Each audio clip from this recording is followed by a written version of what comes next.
Okay, so I just wanted to welcome everybody today, and just to let everybody know that we're here to talk about getting your child prepared for the first year of school that a lot of people might not know how to do in a very successful way.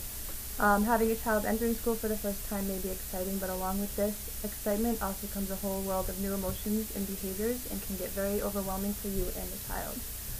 What I'm here today is to offer some what I call preventative measures, but basically what I want you to walk away today with is a little more knowledge that can better prepare you for what's to come. And I hope that I can at least offer some helpful suggestions and some peace of mind. As a mother of a 5 and a 6-year-old, both girls, I've done this already for 2 years in a row. This is the year that I've actually learned all of these techniques that I've had to apply. So that's where my credibility comes from. A successful school year can be had when the parent and the child both are well prepared, and we will cover the following: preparing yourself, preparing your child, overcoming obstacles, and involving yourself with the school. So I'm sure we've all heard at one point in time that in order to help your child, you have to help yourself first. So that's the first thing when you get up in the morning, is to make sure that you take care of yourself first before you even step foot into that child's room. So getting yourself on a schedule, getting yourself on a routine is going to better prepare you so that once you walk into that room, you can focus 100% on getting your child ready for school and you have nothing else to worry about for yourself. The second part of that is also presenting yourself in a positive way so that the child, knowing that that's the first thing that they're waking up to in the morning. So how your attitude is in the morning is going to reflect your child's behavior completely. Preparing your child the same way. The most important thing with them is setting a schedule for them. The same way, making sure that they're prepared, making sure they're organized. Create a schedule that they can adhere to. So knowing what they can expect when they get up, I get dressed, I brush my teeth, I eat breakfast, or whatever the order is that works for you. Remember that routine and consistency is the key.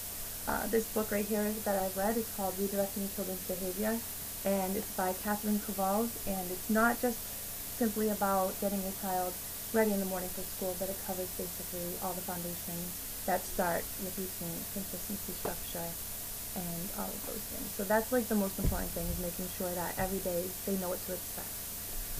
Giving your child choices and independence. So that means maybe letting the child pick out their own clothes the night before. That helps them, give them the independence of making their own choices, but it also saves you a fight in the morning if they decide at the last minute they don't like what you picked out for them, as girls tend to do a lot. Helping them make their own lunches or snacks the night before too, that saves a lot of time in the morning. And giving them choices for breakfast so that they can't say, I'm not eating this, I don't want that. You can say, do you want cereal or waffles or whatever they may be. The other thing that helps too is helping them understand the concept of time. So you can say that we're late, we're in a rush. They don't really understand what that means.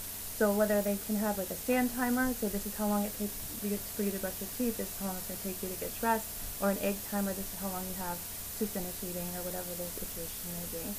It helps them understand the concept of time, helps them to establish their own routine. Some obstacles that may occur. Most of the obstacles that I've ever noticed that occur happen because they didn't get enough sleep the night before. So that is one of the biggest things. The National Sleep Foundation says that 37% of children ages 5 to 10 have sleep problems. Now, sleep problems alone cause mood disorders, learning disabilities, lack of attention, just negativity all around. So when you realize that your child's in kindergarten, that's taking away from nap time during the day, so you have to make up for that at night as well. So giving the child 10 to 12 hours of sleep, which is what I've learned makes complete amount of difference in that, so that it helps them to behave better in school and helps them wake up better in the morning and things like that. The last thing we're going to talk about is networking at school and beyond. Meeting with the teachers regularly, getting to know who their teachers are, not just the teachers, maybe just everybody, their gym teachers, the librarian, the school nurse, knowing who everybody is involved in their day. Keeping constant communication with those teachers and with those people will help you to establish consistency across the board, so that you all understand exactly what's going on at school, they understand what's going on at home, so there's not anything that's left to be misunderstood, so that you can say what kind of things are working for you, what kind of things can I do at home. So understanding the curriculum and the expectations at school will help you to follow through with that at home as well. and just become involved. Seek out resources if you need to. There's a lot of internet resources that help you back up those things. There's a website called jstart.org. They can send you weekly updates following your child's progress in school, saying this is where they should be, if these are things that can happen at this point in time. Contact the teacher if this and that happens. So those kinds of things can be helpful, and as well as building relationships with other parents. They can also offer a lot of advice and a lot of help if they face similar situations, or if they've overcome the same obstacles that you can be facing as well. So basically, just remember preparedness, planning, staying organized, staying on task, staying on a routine. Implementing these techniques will definitely set your child up for success, not just for the first year of school, but for the rest of the years that they have, as well as when they develop their professional life, learning how to tell time and all that stuff like that. So it helps in the future. And so if you guys have any questions, you can go ahead and ask me, but I wish you luck in your endeavors with your children, especially at school. Yeah. And this is my audience. 1, 2, 3, 4. Where are you? 5. So there's my audience.